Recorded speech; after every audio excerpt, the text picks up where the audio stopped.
I want you to look around the cathedral, shamelessly. You can look up that way, you can look up that way, you can look, just scope it out, really, gaze. It's a pretty amazing space. It's pretty stunning. Most people in the Midwest don't go to church in buildings like this. My own little church, where I grew up, my little country church, St. Anthony Abbot of Cumberland, Wisconsin, would fit in the cross space here, the transept. You could drop the entire church in. Front door right there, the altar would be right about there, really. And as my little country church, just a plain little church, built by the Italian community in Cumberland all those 100 years ago, just as that little church is just a drop compared to our cathedral, both in its shape, its size, and its splendor, so too this beautiful cathedral is a drop compared to the Basilica of John Lateran in Rome, both in size, grandeur, and beauty. It's a pretty amazing space. I've had the privilege to say Mass there twice, and I loved it. But the thing is, as great, small, big, little, no matter how fancy or simple a church is, I want you to think about all the things that happen in a church. The laughter in here, weddings, baptisms, anniversaries, first communions, people smiling and grinning and glowing. And then a day or two later, weeping, sobbing, funerals, visitations, profound moments in the confessional. See, I teach the servers that when you're standing up here and you're looking out there serving, you will see the entire spectrum of human emotion at any given Mass. People who are happy, people who are sad, people who are angry, doubtful, confused, worried, preoccupied. Every conceivable emotion exists because we come to these spaces with our hearts. We come and we put a certain part of us out there and say, this is where I am, Lord. This is what I got. This is who I am today. But the amazing thing is how we share our hearts, okay? This is not like normal spaces. God is here. Blessed Sacrament. That when you and I set our hearts in a church, and we place them before the altar, we're taking our hearts and we're putting them in front of the Sacred Heart. We're taking our lives and asking for divine life. We're taking the gift of everything that we bring, the highs and lows of life, everything that we encounter, experience, everything that we're facing, and we say, I need help. Lord, I need you to touch this. I need you to bless this. I need you to make this part of something special because I need help. By myself, I can't do it. By myself, there's something missing.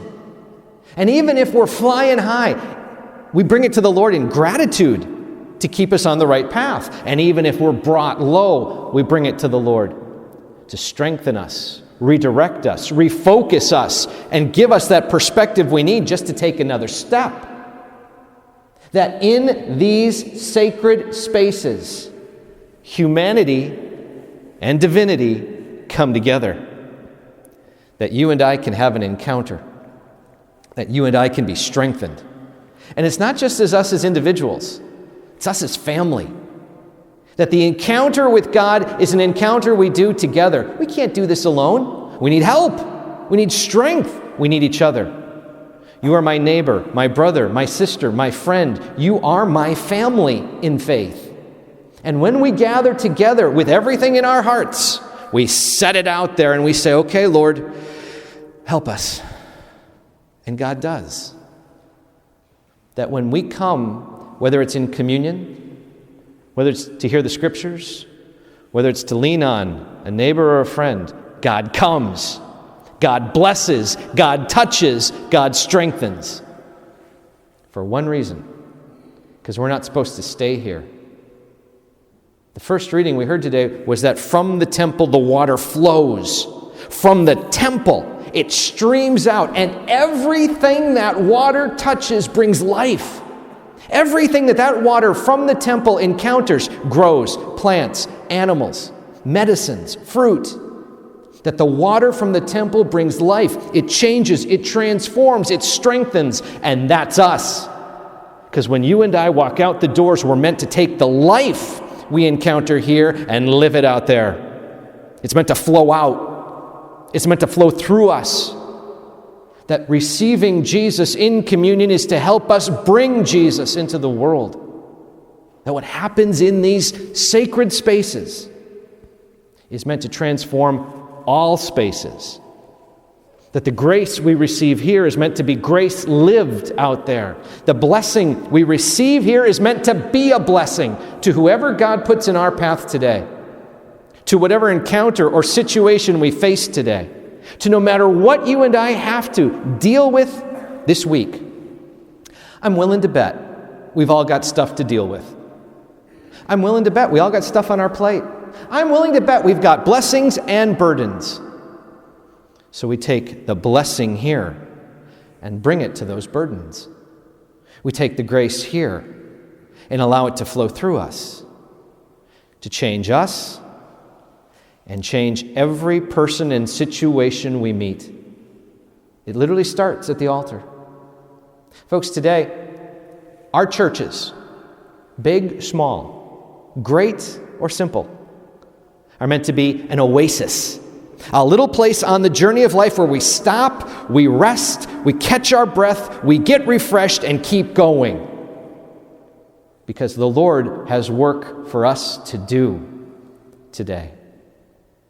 May the grace we receive here in our church, in this space, at this time, help us to take the next step. God bless you all.